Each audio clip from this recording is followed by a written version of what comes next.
இயேசு கிறிஸ்துவின் நாமத்தினாலே இந்த பரிசுத்த ஓய்வு நாளிலே உங்களை அன்போடு விட வாழ்த்துகிறேன். உங்களுக்கு கிருபையும் தேவ சமாதானமும் உண்டாவதாக.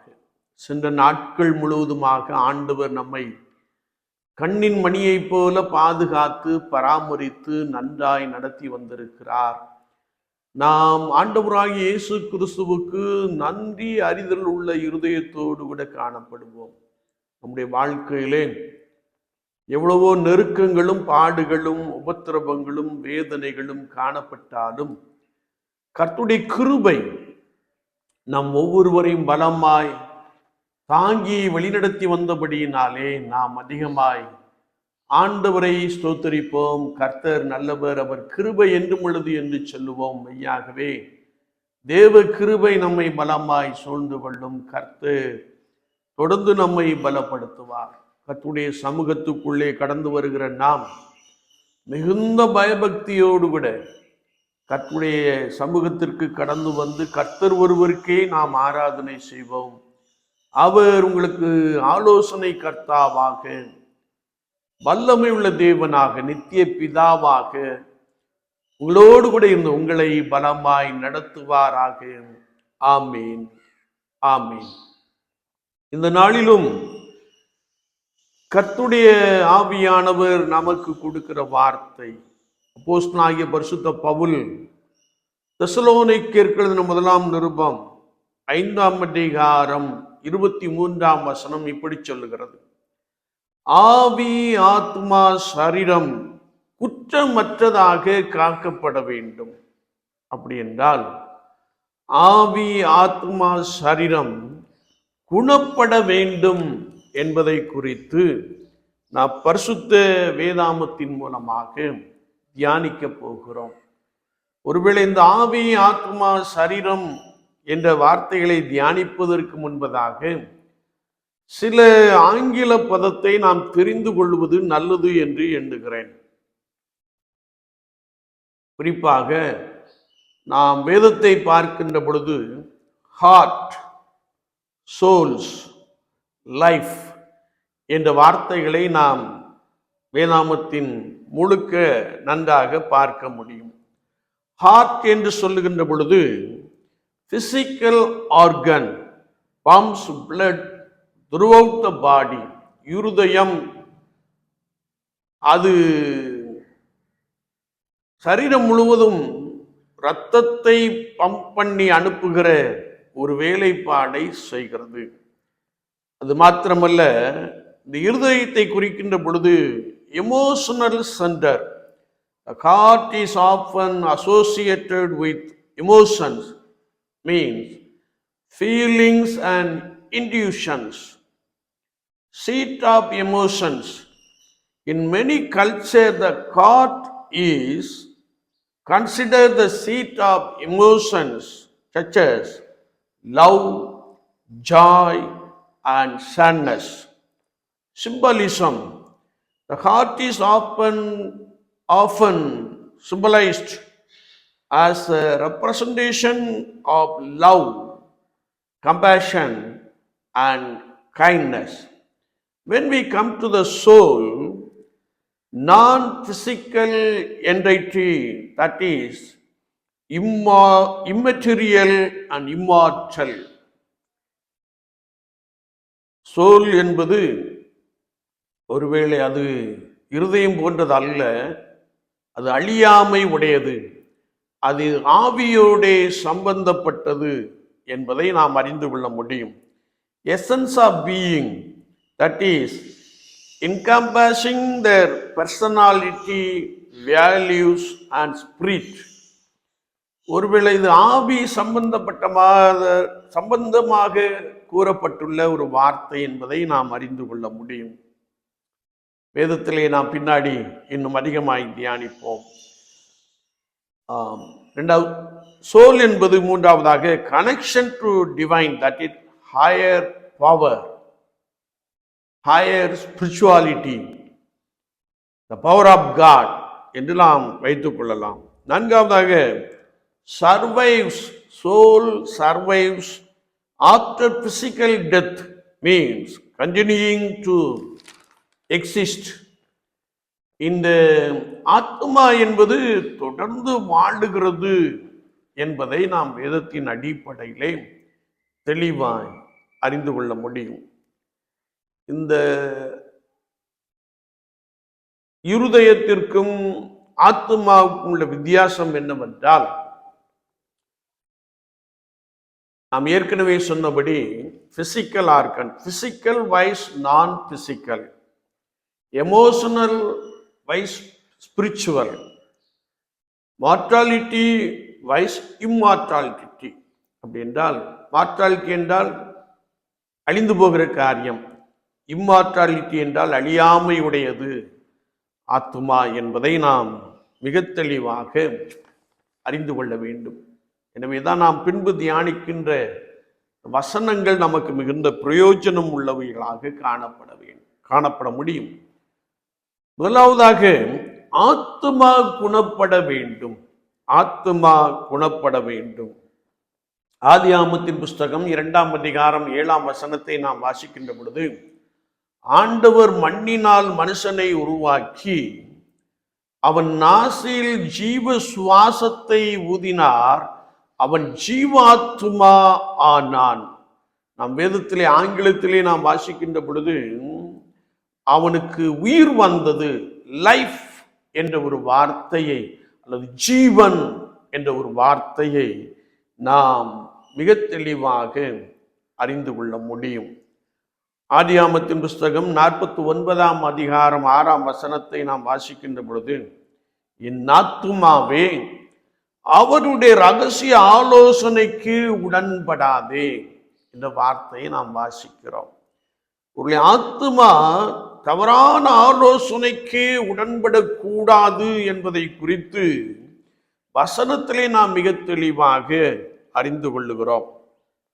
வேதத்தை நாம் வாசிக்கின்ற பொழுது, ஆதியாகமத்தின் புஸ்தகத்தை நாம் திருப்பிக் கொள்ளுகின்ற பொழுது 3ஆம் அதிகாரத்திலே சர்ப்பம் ஏவாளை வஞ்சித்தது என்ற ஒரு வசனத்தை நாம் வாசிக்க முடியும்.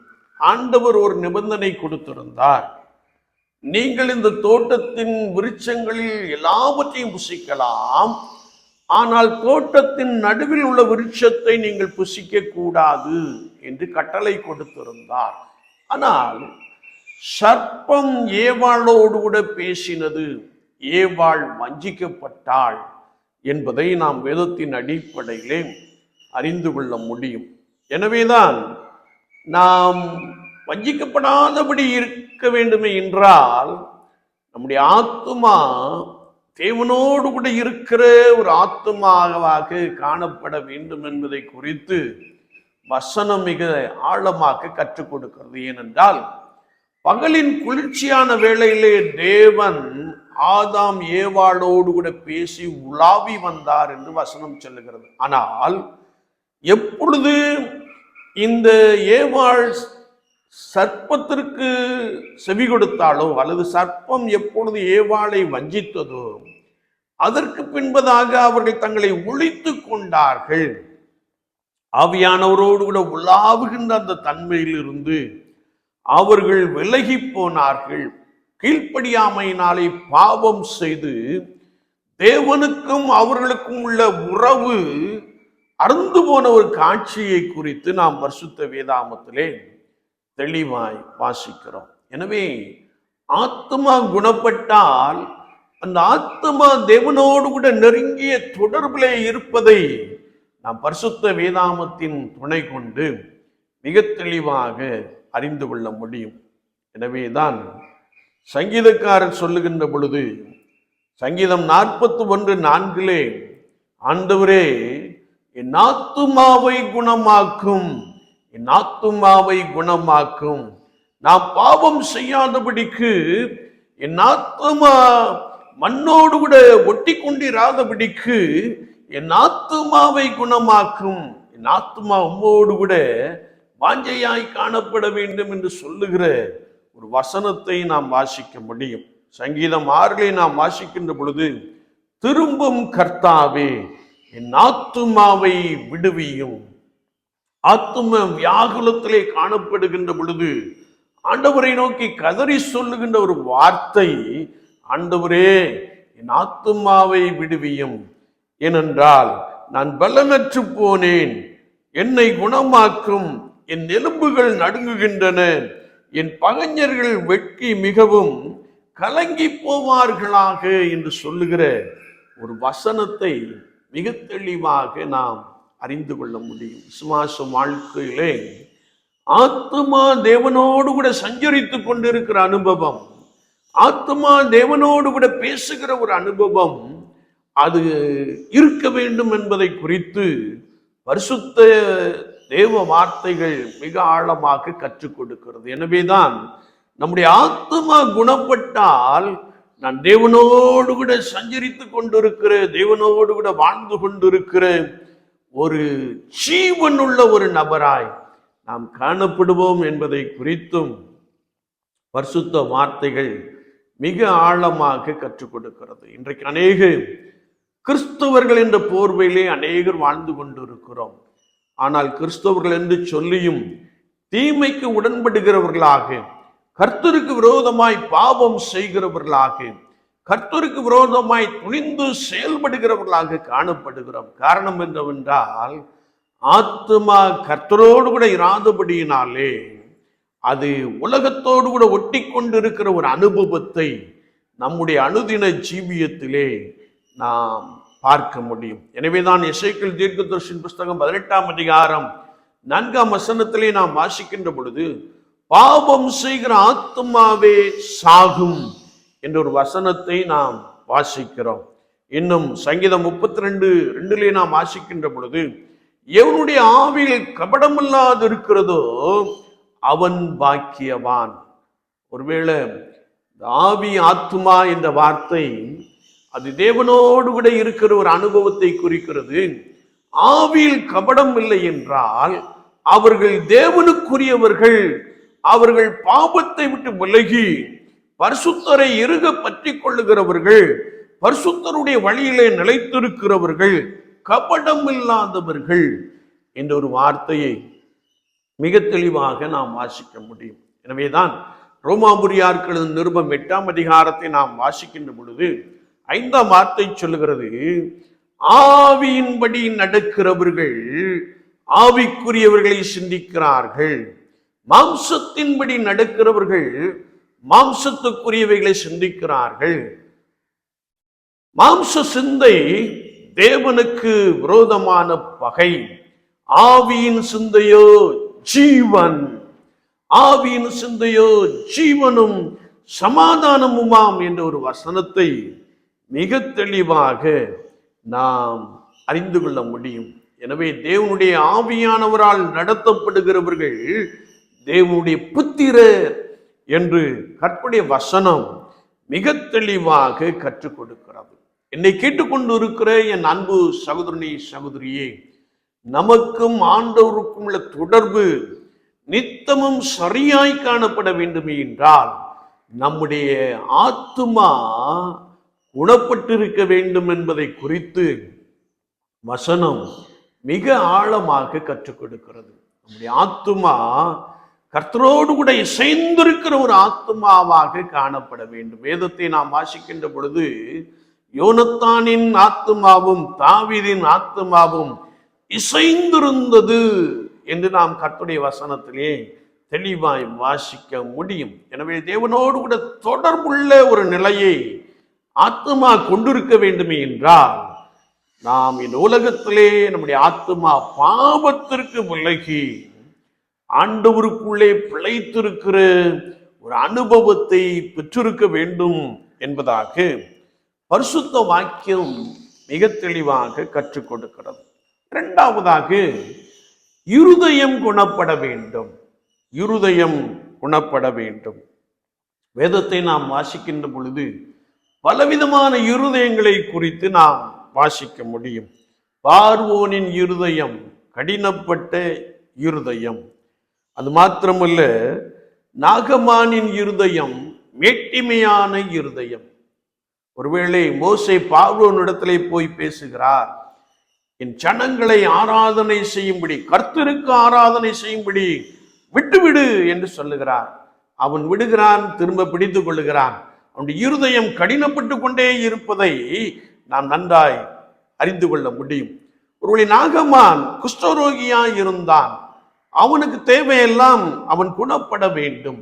ஆனால் அவனை யோர்தானில் போய் நீ 7 தரம் மூழ்கு என்று சொன்ன மாத்திரத்திலே அவனுக்குள்ளே மேட்டிமையான எண்ணங்கள் வருகிறது. எங்கள் தேசத்தில் உள்ள ஆப்னாரும் பர்பாரும் நல்லதல்லோ என்று சொல்லி மேட்டிமை அடைந்தவனாக, கோபம் கொண்டவனாக திரும்பினான்.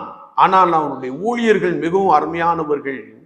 அவர்கள் அவனோடு கூட பரிந்து பேசி அவன் யோர்தானிலே மூழ்கினான். 7 விசை மூழ்கினான். அவனுடைய சரீரம் ஒரு சிறுபிள்ளையின் சரீரத்தை போல மாறிவிட்டது. அவன் குஷ்டரோகத்திலிருந்து விடுதலை பெற்று அற்புதங்களை சுதந்திரித்துக் கொண்டு இஸ்ரவேலின் தேவனே மெய்யான தெய்வம் என்று அறிக்கை பண்ணினான். மேட்டிமையான இருதயம். இன்றைக்கும் நாம் அநேகரை பார்க்க முடியும். நான் எங்கள் வீட்டில் வாழ்ந்து கொண்டிருந்த பொழுது எப்படி இருந்தேன், இங்கு வந்து இவ்வளவு கஷ்டப்படுகிறேனே என்று சொல்லுகிற, அதாவது எகிப்துக்கு திரும்புகிற, இருதயத்திலே எகிப்துக்கு திரும்புகிற ஒரு குணாதிசயங்களை அநேகருடைய வாழ்க்கையிலே நாம் காணப்பட முடியும். எனவே மேட்டிமையான இருதயம் வேண்டாம். மேட்டிமையான இருதயம், மாறுபாடான இருதயம்.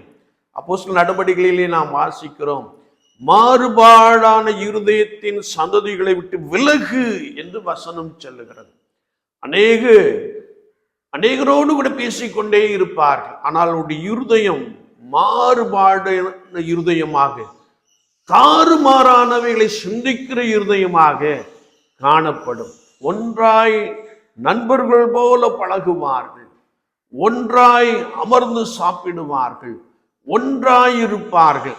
ஆனால் உங்களுடைய இருதயம் வேறு விதமாய் செயல்பட்டு கொண்டு இருப்பதை நாம் நன்றாய் அறிந்திருக்க முடியும். இதை குறித்து வேதம் சொல்லுகிறது, ரெண்டகம் பண்ணுதல் என்பதை நாம் அறிந்து கொள்ள முடியும். எனவே மாறுபாடான இருதயத்தை குறித்து நாம் வேதத்திலே வாசிக்கிறோம். இன்னும் நாம் வேதத்தை வாசிக்கின்ற பொழுது பொருளாசை சார்ந்திருக்கிற இருதயம், எதை பார்த்தாலும் வாங்க வேண்டும், எதை பார்த்தாலும் நாம் அதை எடுத்துக்கொள்ள வேண்டும் என்ற எண்ணம் உடைய நபர்களை நாம் பார்க்க முடியும். எதை பார்த்தாலும் அது எனக்குத்தான் என்று சொல்லுகின்ற இயல்பை உடைய மனிதர்களை நாம் பார்க்க முடியும். அது மாத்திரமல்ல, பொருளாசையை சார்ந்து தேவனை விட்டு விலகி ஓடுகின்ற அநேகரை நாம் பார்க்க முடியும். குறிப்பாக பரிசுத்த ஓய்வு நாளில் கூட ஆலயத்திற்கு வராமல் தேவ சமூகத்தை விட்டு பொருளாசை என்ற பெயரில், பணாசை என்ற பெயரில் தேவனுக்கு விரோதமாய் ஓடிக்கொண்டிருக்கிற ஒரு பெரும் கூட்டத்தை, விசுவாச கூட்டத்தை நாம் பார்க்க முடியும். எனவே வேதம் சொல்லுகிறது, பொருளாசையை சார்ந்திருக்கிற இருதயம், துர் ஆலோசனையை பிணைக்கின்ற இருதயம் என்று நாம் வேதத்திலே வாசிக்க முடியும். நல்ல ஆலோசனை பண்ணி கொண்டிருக்கின்ற பொழுதே அதில் தேவையற்ற ஆலோசனை, துர் ஆலோசனை என்று வேதம் சொல்லுகிறது. அப்படி ஆலோசனை பிணைக்கும் இருதயம், இருமாப்புள்ள இருதயம். என்ன சொன்னாலும் ஒருவேளை நான் கேட்க மாட்டேன் என்று சொல்லுகின்ற இருதயம். இதை குறித்து வேதம் சொல்லுகிறது, கர்த்தருடைய வசனத்தை நாம் வாசிக்கின்ற பொழுது, இருமாப்பாய் உள்ளவர்கள் அவபக்தியாய் நடக்கிறார்கள் என்பதை நாம் பரிசுத்த வேதாமத்தின் மூலமாக மிக ஆழமாக கற்றுக்கொள்ள முடியும். இருமாப்புள்ள இருதயம், கொடுமையை யோசிக்கும் இருதயம்.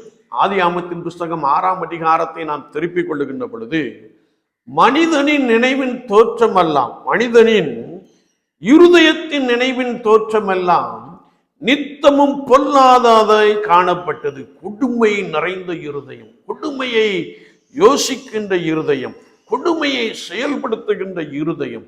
எனவேதான் நோவா காலத்திலே அவர்கள் சீர்கெட்டு போயிருந்தார்கள். வேதத்திலே நாம் வாசிக்கின்றோம், அவர்கள் செய்த பாவம் வானபரியந்தமும் எட்டினது. கொடுமையை யோசிக்கின்ற இருதயம். அது மாத்திரமல்ல, பொல்லாப்பு செய்யும் இருதயம், பொல்லாப்பு செய்யும் இருதயம் என்பதை நாம் வாசிக்க முடியும். இன்னும் நாம் கர்த்தருடைய வசனத்தை வாசிக்கின்ற பொழுது, தீங்கு செய்கின்ற இருதயம், தீமையினால் நிறைந்திருக்கும் இருதயம். எனவேதான் நாம் ஏற்கனவே சொன்னபடி ஆதியாகமம் 6:5 அவன் இருதயத்தின் நினைவின் தோற்றம் எல்லாம் நித்தமும் தீமையாய் பொல்லாததாய் காணப்பட்டது. எனவே ஆண்டவர் நோவா காலத்து ஜனங்களை அழித்தார். நோவாவும் அவனுடைய குடும்பத்தாரும் காக்கப்பட்டார்கள். ஏனென்றால் நோவாவின் இருதயம் தேவனோடு கூட ஒத்து போனபடியினாலே, தேவனுக்கு பிரியமானதை செய்தபடியினாலே அவனும் அவனுடைய குடும்பத்தாரும் காக்கப்பட்டார்கள். அது மாத்திரமல்ல, வேதத்தை நாம் வாசிக்கின்ற பொழுது இருதயத்தின் நிறைவினால் அவன் வாய் பேசும். பரிசுத்த மத்தேயு எழுதின சுவிசேஷத்திலே நாம் வாசிக்கின்ற பொழுது, நல்ல மனிதன் தன் நல்ல பொக்கிஷமாகிய இருதயத்திலிருந்து நல்லவைகளை எடுத்து காண்பிக்கிறான். பொல்லாத மனிதன் தன் இருதயமாகிய பொல்லாத பொக்கிஷத்திலிருந்து பொல்லாதவைகளை எடுத்து காண்பிக்கிறான் என்று நாம் வேத வாக்கியத்திலே தெளிவாய் வாசிக்க முடியும்.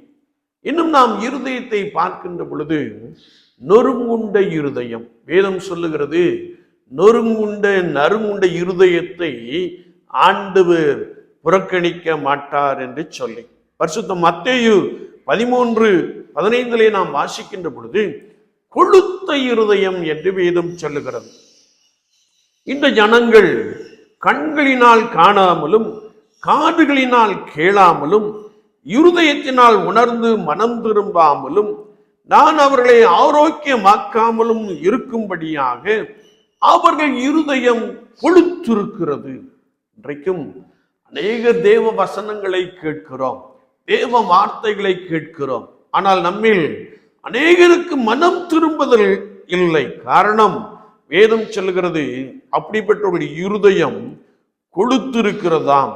ஏனென்றால் இவர்கள் கண்கள் இருந்தும் காணாமல் காதுகள் இருந்தும் கேளாமல் ஆரோக்கியம் அடைய விருப்பப்படாமல் அவர்கள் இருதயம் நினந்துண்ணி கொடுத்திருக்கிறது என்ற ஒரு வசனத்தை நாம் தெளிவாய் வாசிக்க முடியும். காதால் மந்தமாய் கேட்டு தங்கள் கண்களை மூடிக்கொண்டார்கள்.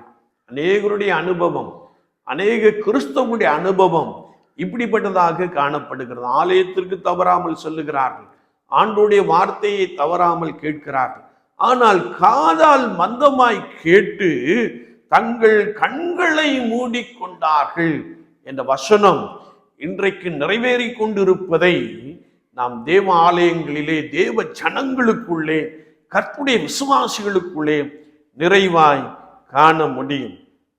இவர்களை குறித்து அப்போஸ்தலனாகிய பேதுரு சொல்லுகின்ற பொழுது 2 பேதுரு 1:9 கண் சொருகி போன குருடர்கள், கனியற்ற அந்தகார கிரியைகளுக்கு உடன்பட்டவர்கள், வசனத்திற்கு உடன்படாமல் உலகத்திற்கு உடன்பட்டவர்கள், அந்தகார கிரியைகளுக்கு உடன்பட்டவர்கள் என்பதை குறித்து அப்போஸ்தலனாகிய பேதுரு மிக தெளிவாக சொல்லுகிறார். இன்னும் செம்மை இல்லாத இருதயம், இருதயத்துல ஒரு செம்மை இல்லை, அல்லது இருதயம் குணப்படவில்லை, இன்னும் உணர்வில்லாத இருதயம், பொல்லாத இருதயம் என்று சொல்லி அநேக விதமான இருதயங்களை குறித்து பரிசுத்த வேதாகமம் நமக்கு மிக தெளிவாக கற்றுக் கொடுக்கிறது. எனவே இந்த இருதயம் குணப்படுகின்ற பொழுது, இந்த இருதயத்தின் சிந்தைகள் குணப்படுகின்ற பொழுது நாம் தேவனோடு கூட இருக்கிற மாபெரும் பாக்கியத்தை பெற்றவர்களாக காணப்படுகிறோம். ஒருவேளை உலக வாழ்க்கையை பார்க்கின்ற பொழுது அநேகர் உலகத்திற்குள்ளே கிடக்கிறார்கள், பொல்லாங்கானுக்குள்ளே கிடக்கிறார்கள். கர்த்தருடைய ஜனம் என்று பார்க்கின்ற பொழுது சில பரிசுத்தவான்கள், சில பரிசுத்தவாட்டிகள் உண்டு. அவருடைய இருதயம் தேவனோடு கூட ஒத்து போகிறபடியினாலே, அவருடைய இருதயம் கர்த்தருக்கேற்ற இருதயமாய் காணப்பட்டபடினாலே, அவருடைய இருதயம் நல்ல நிலம் போன்று காணப்பட்டபடியினாலே அவர்கள் பலன் கொடுக்கிறவர்களாக, தேவனோடு கூட இருக்கிறவர்களாக காணப்படுகிறார்கள் என்பதை குறித்து நாம் அறிந்து கொள்ள முடியும். ஆனால் அநேக கர்த்தருடைய ஜனங்களின் இருதயம் அல்லது கர்த்தருடைய விசுவாசிகளின் இருதயம் குணப்படாத ஒரு இருதயமாக காணப்படுகிறது. எனவே நம்முடைய இருதயம் குணப்பட்டால் நாம் ஆரோக்கியமான ஒரு வாழ்க்கையை கொண்டிருப்போம், ஆரோக்கியமான ஒரு சிந்தையை கொண்டிருப்போம், ஆரோக்கியமான ஒரு நடக்கை உள்ளவர்களாக காணப்படுவோம், தேவனுக்கு பிரியமானவைகளை செய்வோம் என்பதை குறித்து வசனம் மிக தெளிவாக கற்றுக் கொடுக்கிறது. முதலாவது ஆத்துமா குணப்பட வேண்டும், இரண்டாவது இருதயம் குணப்பட வேண்டும். மூன்றாவதாக நாம் கர்த்தருடைய புஸ்தகத்திலே வாசிக்கின்ற பொழுது கர்த்தருடைய வார்த்தை சொல்லுகிறது, சீர்கெட்ட பிள்ளைகள் குணப்பட வேண்டும்.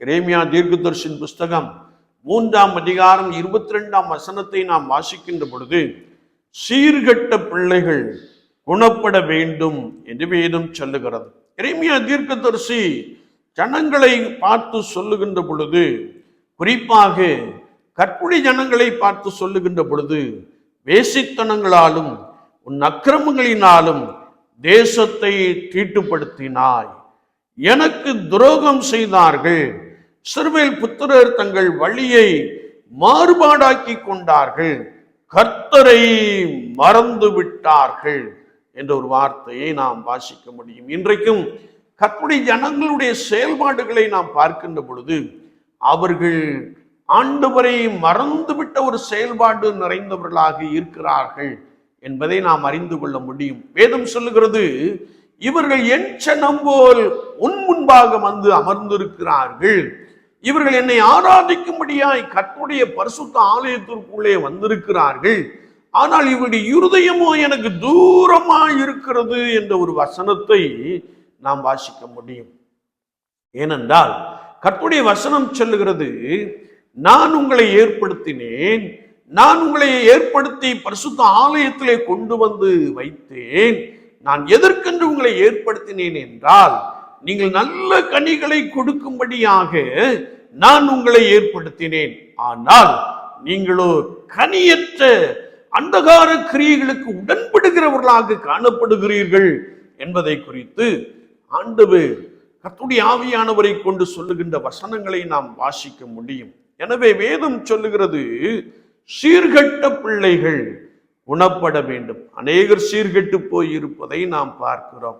இவர்கள் குணப்படுவது அவசியம் என்பதை குறித்து பரிசுத்த வேத வாக்கியங்கள் நமக்கு தெளிவாக கற்றுக் கொடுக்கிறது. ஒருவேளை தேவனுக்கு விரோதமாய் பாவம் செய்வதை விட்டுவிட்டு பரிசுத்தரை திரும்புகின்ற அந்த கிருபைகளை பெற்றுக்கொள்ள வேண்டும் என்பதை குறித்து வேதத்திலே நாம் தெளிவாய் வாசிக்க முடியும்.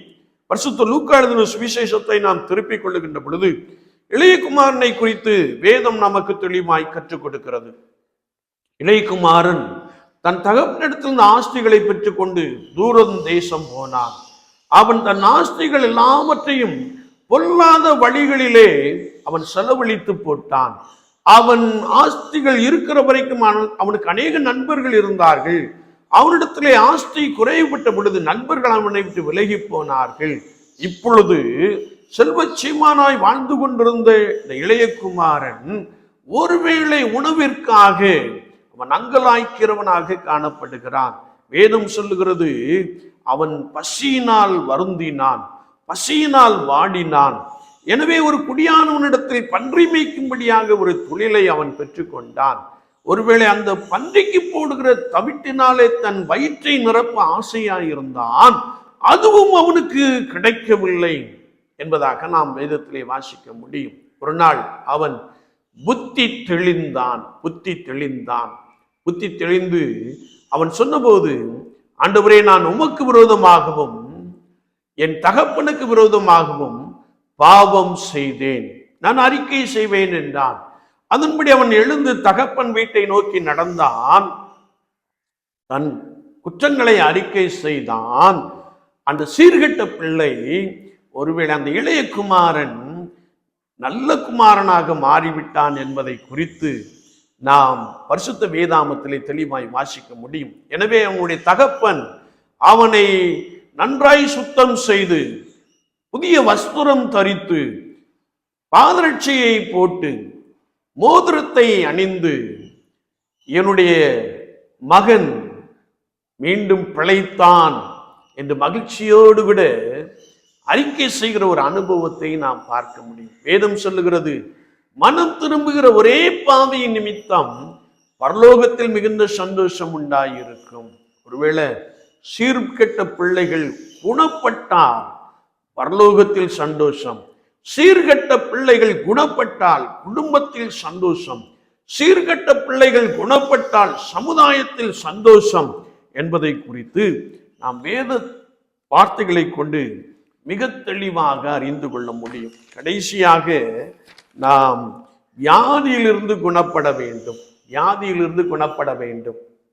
2 ராஜாக்களின் புஸ்தகம் 20ஆம் அதிகாரம் 3ஆம் வசனத்தை நாம் திருப்பிக் கொள்ளுகின்ற பொழுது அங்கே எசேக்கியா மரணத்துக்கு ஏதுவான வியாதியினாலே விழுந்தான் என்று வேதம் சொல்லுகிறது.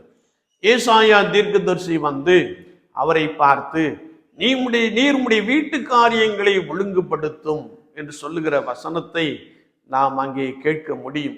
ஒருவேளை இதை கேள்விப்பட்ட அந்த எசேக்கியா ராஜா ஆண்டவரை நோக்கி அழுகிறான். ஆண்டவரே, நான் உமக்கு முன்பாக உண்மையாயிருந்தேன், உத்தமனாய் நடந்தேன், உமது பார்வைக்கு நலமானதை செய்தேன் என்று சொல்லி எசேக்கியா மிகவும் அழுதான்.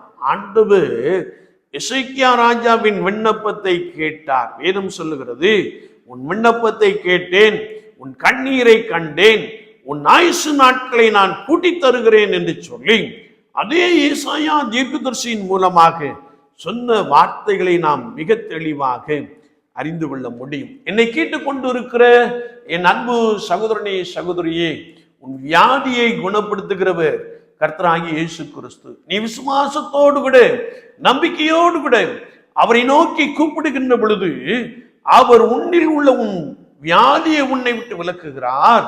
வாதை உன் கூடாரத்தை அணுகாது என்று சொல்லுகிறார். பரிபூரணமான சுகத்தை கொடுக்க இயேசு கிறிஸ்து போதுமானவராக இருக்கிறார். எனவே நம்முடைய வியாதி குணப்பட வேண்டுமே என்றால் தேவனை நோக்கி பார்க்க வேண்டும். வேதத்திலே நாம் வாசிக்கிறோம், பரிதிமேயு என்னும் குருடன் பாதை அருகே அமர்ந்து பிச்சை கேட்டு கொண்டிருந்தான். இயேசு வருகிறார் என்று கேள்விப்பட்ட மாத்திரத்திலே, ஆண்டவரே, தாவீதின் குமாரனே, எனக்கு இரங்கும் என்று சொல்லி கூப்பிட்டான் என்று வேதம் சொல்லுகிறது. அங்கே இருந்த அநேகர் அதட்டினார்கள். அவன் முன்னிலும் அதிகமாய் கூப்பிட்டான், ஆண்டவரே, தாவீதின் குமாரனே, எனக்கு இரங்கும் என்று சொல்லி கூப்பிட்டான். இயேசு நின்றார் என்று வசனத்திலே நாம் வாசிக்க முடியும். இயேசு நின்று அவனை அழைத்து நீ பார்வை அடைவாயாக என்று சொன்னார். அவன் பார்வை அடைந்து இயேசுவுக்கு பின் சென்றான் என்று வேதத்திலே நாம் வாசிக்கிறோம்.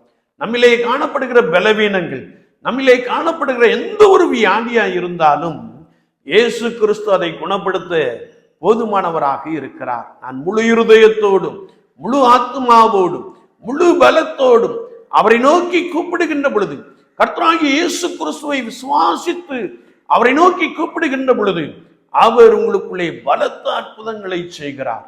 அவர் உங்கள் வியாதியை உங்களை விட்டு விலக்கி போடுவேன் என்று சொல்லுகிறார். என்னை கேட்டுக்கொண்டு இருக்கிற என் அன்பு சகோதரனே, சகோதரியே, விசுவாச வாழ்க்கையிலே முதலாவது நம்முடைய ஆத்துமா குணப்பட வேண்டும். ஆத்துமா குணப்பட வேண்டும். இரண்டாவது நம்முடைய இருதயம் குணப்பட வேண்டும். நல்ல இருதயமாய் காணப்பட வேண்டும். செப்பனிடப்பட்ட இருதயமாய் காணப்பட வேண்டும். கர்த்தருடைய ஆவியானவர் வந்து இறங்குகிற ஒரு இருதயமாய் காணப்பட வேண்டும். கர்த்தருடைய ஆவியானவர் நமக்குள் வாசம் பண்ணுகிற ஒரு இருதயமாய் காணப்பட வேண்டும். எனவேதான் நம்முடைய இருதயம் குணப்பட வேண்டும். அது மாத்திரமல்ல, மூன்றாவதாக நாம் இங்கே தியானித்த பொழுது சீர்கெட்ட பிள்ளைகள் குணப்பட வேண்டும். நான்காவதாக வியாதியிலிருந்து குணப்பட வேண்டும். எல்லாவற்றையும் ஆவியானவர் நடப்பிக்க போதுமானவராக இருக்கிறார். ஒருவேளை என்னுடைய ஆவி கபடமில்லாமல் இருக்க வேண்டும் என்றால் நான் கர்த்தரோடு கூட இருக்க பழகி கொள்ளுகிற ஒரு நபராக காணப்பட வேண்டும். நம்முடைய ஆத்துமா காக்கப்பட வேண்டும் என்றால், அல்லது நம்முடைய ஜீவன் காக்கப்பட வேண்டும் என்றால், நான் தேவனோடு கூட இருக்கிற தேவனுடைய செய்கைகள் நிறைந்த ஒரு நபராக நாம் காணப்பட வேண்டும். அப்பொழுது நம்முடைய ஆத்துமா காக்கப்படும். வேதம் சொல்லுகிறது, இந்த சரீரம் அழிந்து போகும், ஆத்துமா ஒருபோதும் அழியாது என்பதை குறித்து நாம் வேதத்திலே வாசிக்க கேட்டோம். இந்த ஆத்மா ஒருவேளை அது ஸ்பிரிட்டோட சம்பந்தப்பட்டது என்பதை நாம் மிக தெளிவாக ஆரம்பத்திலே நாம் அறிந்து கொண்டோம். Connection to the divine, that is higher power, survives after physical death, means continuing to exist அப்படிங்கிறதை நாம் பார்த்தோம். எனவே நம்முடைய ஆத்மா காக்கப்பட வேண்டும். அது மாத்திரமல்ல, நம்முடைய ஆத்மா குணமாக்கப்பட வேண்டும். இரண்டாவதாக நம்முடைய இருதயம் குணப்பட வேண்டும். மூன்றாவதாக சீர்கெட்ட பிள்ளைகள் குணப்பட வேண்டும். நான்காவதாக நம்முடைய வியாதி குணப்பட வேண்டும். நாம் கர்த்தருடைய சமூகத்தில் இந்த நாளிலே நம்மை அர்ப்பணித்துக் கொள்வோம். ஆண்டவரே, என்னை பலப்படுத்தும் என்று கேட்போம். ஆண்டவரே, என்னுடைய ஆத்துமா காக்கப்பட, ஆண்டவரே என்னுடைய இருதயம் குணமாக்கப்பட, என்னுடைய ஆத்துமா குணமாக்கப்பட, என்னுடைய இருதயம் குணமாக்கப்பட, சீர்கெட்ட பிள்ளைகள் குணமாக்கப்பட உதவி செய்யும் ஆண்டவரே என்று சொல்லி, வியாதியை நிலந்து எடுத்து போடும் ஆண்டவரே என்று சொல்லி நம்மை கர்த்தருடைய சமூகத்திலே தாழ்த்தி கொள்ளுவோம். பரிசுத்த ஆவியானவர் உங்களுக்கு போதுமானவராக இருக்கிறார். ஒருவேளை இந்த ஆத்துமா, இருதயம், இன்னும் சீர்கெட்ட பிள்ளைகள், இன்னும் வியாதியிலிருந்து நாம் குணப்படுகையிலே நம்மை நாமே நித்தியத்திற்கென்று நாம் ஆயத்தப்படுத்திக் கொள்ளுகிறோம். அழிவில்லாத ஒரு ராஜ்யத்தை பெற்றுக்கொள்வதற்காக நாம் இந்த பூலோக வாழ்க்கையில் நம்மை ஆயத்தப்படுத்திக் கொள்ளுகிறோம் என்பதை நாம் ஒருபோதும் மறந்துவிட வேண்டாம். இந்த உலகம் ஒரு சதம் அல்ல. இந்த உலகத்திலே பலத்தின் மிகுதியினால் மனுஷன் 80 வருடங்கள் வாழ்வான் என்று வேதம் சொல்லுகிறது. ஆனால் இந்த உலக வாழ்க்கைக்கு பின்பதாக, அல்லது நாம் மரித்ததற்கு பின்பதாக இன்னொரு வாழ்க்கை நமக்கு காணப்படுகிறது. இரண்டாம் வருகையிலே இயேசு கிறிஸ்து நம்மை விசாரித்து, நான் அவரோடு கூட இருந்த ஒரு நபராய், கனி உள்ள ஒரு நபராய், அந்தகார கிரியைகளுக்கும் பாவத்திற்கும் விலகி பரிசுத்தரோடு கூட இருந்த ஒரு நபராய் நாம் காணப்படுமே என்றால், அவர் நமக்கு நித்திய ஜீவனை, அழிவில்லாத ஒரு வாழ்க்கையை கொடுக்க போதுமானவராக இருக்கிறார். எனவேதான் இந்த உலக வாழ்க்கையிலே நம்முடைய ஆத்மா குணப்படும்படியாய், நம்முடைய இருதயம் குணப்படும்படியாய், நம்முடைய பிள்ளைகள், சீர்கெட்ட ஜனங்கள் குணப்படும்படியாய், சீர்கெட்ட பிள்ளைகள் குணப்படும்படியாய், வியாதியிலிருந்து நம்மை ஆண்டவர் குணப்படுத்தும்படியாய் அவரை நோக்கி நாம் வேண்டிக் கொள்ளுகின்ற பொழுது அவர் நம் நடுவிலே பெரியவராக இருக்கிறார். இந்த உலக வாழ்க்கைக்கு பின்பதாக அழிவில்லாத அந்த நித்திய ராஜ்யத்திற்கு, தேவனுடைய ராஜ்யத்திற்குள்ளே பிரவேசிக்க, ஒருவேளை இங்கே தேவனுடைய ராஜ்யத்திற்காக ஓடினவர்களுக்கு ரிவார்டு கொடுக்கும்படியாய் ஆண்டவர் இரண்டாம் வருகையிலே அதை நமக்கு ஆயத்தப்படுத்தி இருக்கிறார். ஒருவேளை கர்த்தருடைய வார்த்தை சொல்லுகிறது, நீங்கள் தேவனுக்கு முன்பதாக நிற்கத்தக்கதான பாத்திரவான்களாய் இருக்கும்படிக்கு எப்பொழுதும் ஜெபம் பண்ணி விழித்திருங்கள் என்ற வசனத்தின்படியே தேவனுக்கு முன்பாக நிற்கிற ஒரு நபராய் நாம் காணப்பட வேண்டும். எலியா தன்னை குறித்து அறிமுகப்படுத்தின பொழுது, தேவனுக்கு முன்பாக நிற்கிற நான் என்று சொன்னான். சுழல் காற்றிலே பரலோகத்திற்கு ஏறி போனார். அவ்விதமான ஒரு அனுபவம் கர்த்தருடைய ஜனங்களுக்குள்ளே வேண்டும். அதற்கு ஆத்துமா, இருதயம், சீர்கெட்ட பிள்ளைகள் குணப்பட வேண்டும் என்று வேதம் நமக்கு தெளிவாய் கற்றுக் கொடுக்கிறது. ரட்சிக்கப்பட வேண்டும் என்பதை குறித்து வேதம் நமக்கு மிக தெளிவாக கற்றுக் கொடுக்கிறது. உலக வாழ்க்கையிலே நம்முடைய வாழ்க்கையின் அனுபவம் எப்படிப்பட்டதாக காணப்படுகிறது? சற்று நம்மை நாமே நிதானித்து ஆராய்ந்து பார்ப்போம். என்னுடைய செயல்பாடுகள் தேவனுக்கு பிரியமானதாய் காணப்படுகிறதா? என்னுடைய அனுதின ஜீவியம் கர்த்தருக்கு பிரியமானதாய் காணப்படுகிறதா? நான் அவருடைய செய்கையாய் மாறி இருக்கிறோமா? கனி உள்ள ஒரு நபராய், நல்ல இருதயம் உள்ள ஒரு நபராய், நல்ல கனிகள் கொடுக்கிற ஒரு நபராய், நற்கனிகள் நிறைந்தவர்களாக நாம் காணப்படுகிறோமா? அப்படி இருப்பீர்கள் என்றால் நீங்கள் குணப்பட்டு இருக்கிறீர்கள் என்று அர்த்தம். அதை விட்டு உலக பிரகாரமான செயல்பாடுகளிலே கபடமுள்ள இருதயத்தோடு கூட நீங்கள் வாழ்வீர்கள் என்றால் you have to heal by the God. நீங்கள் இயேசுவின் இரத்தத்தினாலே குணமாக்கப்பட வேண்டும் என்பதை குறித்து வசனம் மிக ஆழமாக கற்றுக் கொடுக்கிறது. விசுவாச வாழ்க்கையிலே இந்த ஓய்வு நாளிலே நம்மை ஒரு விசை கர்த்தருடைய சமூகத்திலே தாழ்த்திக் கொள்வோம், அர்ப்பணித்துக் கொள்வோம். ஆண்டவரே என்னை குணமாக்கும் என்று கேட்போம். ஆண்டவரே என்னை குணமாக்கும் என்று கேட்போம். அவர் நம்மை குணமாக்குவார். ஆண்டவரே என்னை உயிர்ப்பியும் என்று சொல்வோம், அவர் நம்மை உயிர்ப்பிப்பார்.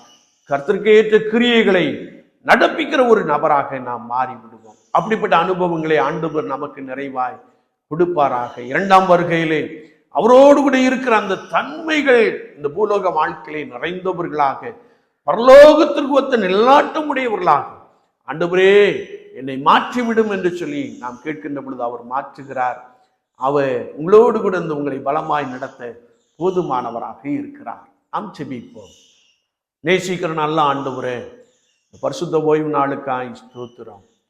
இந்த ஓய்வு நாளிலும் எங்களுடைய ஆவி, ஆத்மா, சரீரம் குற்றமற்றதாக காணப்பட ஆண்டவரே, எங்களுடைய ஆத்மா, ஆண்டவரே எங்களுடைய இருதயம், ஆண்டவரே இன்னும் எங்களுடைய பிள்ளைகள், ஆண்டவரே நாங்களும் கூட ஆண்டவரே உமக்கு முன்பதாக குணப்பட்டவர்களாக காணப்பட ஆண்டவர் அதிகமாய் உதவி செய்யும்படியாய் நாங்கள் வேண்டி நிற்கிறோம்.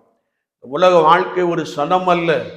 உலக வாழ்க்கைக்கு பின்பதாக நியாய தீர்ப்பு உண்டு என்பதை ஒவ்வொருவரும் அறிந்து உமக்கு நேராக தங்களுடைய இருதயங்களை திருப்பிக் கொள்ள, உமக்கு நேராக தங்களுடைய ஆத்மாக்களை திருப்பிக் கொள்ள பரிசுத்த ஆவியானவர் உதவி செய்யும்படியாய் நாங்கள் வேண்டி நிற்கிறோம்.